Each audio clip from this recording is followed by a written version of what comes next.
این روزها ما شاهدیم که طرحی به نام آمران به معروف و ناهیان از منکر در مجلس وجود دارد. همه اینها توامان ما ایرانیان شاهد این هستیم. امروز روز سالگرد کشته شدن ستار بهشتی هست. آیا هیچ آمر به معروف و هیچ ناهی از منکری این دو سال از آنچه بر ستار و بر مادرش رفت حرفی زدند؟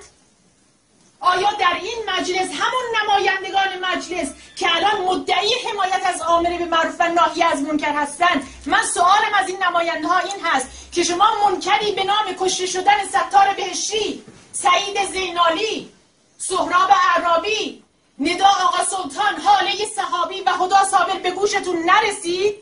چرا به گوشتون رسید؟ اما گویا اینها منکر نبودند و شما نباید ناهی این منکر می شدید. چطور هست که روابط یک دختر و پسر در جامعه ایران برای شما منکری است که این همه قائله در کشور به پا کردید، اما کشته شدن یک انسان برای شما منکری نیست که در تمام جهان برای اون قائله به پا شد؟ چرا صدایی از سوی هیچ مسئول حکومتی شنیده نشد؟